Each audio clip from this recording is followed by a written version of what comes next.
Mga kapatid, share ko sa inyo ang karanasan ni John Petrovich at ang kapangyarihan ng isang Hail Mary.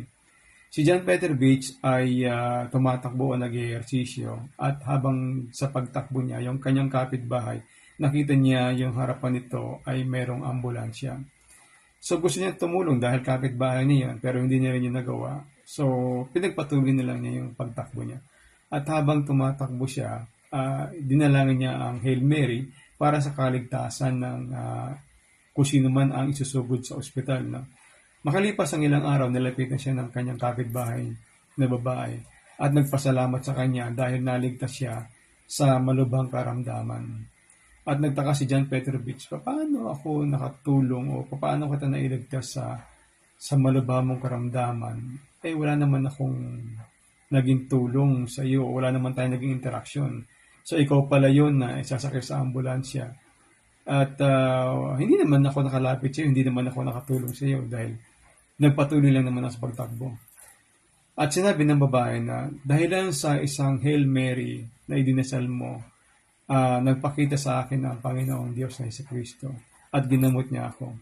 At nabanggit niya sa akin na yun nga, may isang tao raw na nagdasal para sa kaniyang kaligtasan at ninais din niya makilala yung tao na yun. So ang ginawa ni Jesus is ipinakita niya kung sino man yung tao na yun na nagdasal sa kanya ng isang Hail Mary para maligtas siya sa malubhang karamdaman o sa, probably sa pagka-atake. Dahil ayon sa stories na wala siya ng ulan. So, nung ipinakita sa kanya ni Jesus kung sino mo yung taong yun, nakita niya na, ito pala yung tao na nagdasal sa akin para sa akin ng isang Hail Mary. Ito pala si John Petrovich na kapitbahay ko rin naman. So, naalala ni John Petrovich na, pala, nagdasal nga pala ako ng isang Hail Mary para sa iyo, para sa ikaliligtas mo. At simula na naging aral na kay John Petrovich yun. At kahit kailan sa kanyang pag-travel, sa kanyang pag-alis sa bahay, at sa kanyang araw-araw na buhay, lagi niyang kasama yung rosary. No? At dinadalagan niya ito araw-araw para sa kapwa niya, para sa sarili niya, para sa pamilya niya, at para sa buong mundo, at para sa kaligtasan ng bawat isa.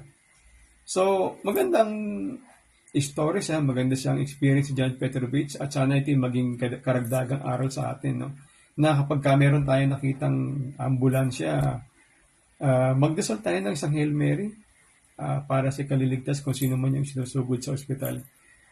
At magiging malaking tulong ito para sa kanya. No? Ako simula nung malaman ko itong kwento na ito o itong true story na ito, ay bawat ambulansya nakikita ko ay nagdadasal na ako ng isang Hail Mary kung sino man para doon sa kung sino man ang nakasakay doon sa ambulansya na isusugod sa ospital.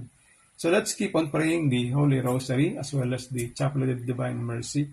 And it will really lead us to Jesus and will really help us in our everyday lives. So sana nakapulutan ng aral itong kwento na isinare ko sa inyo. And God bless us all. And good night to all of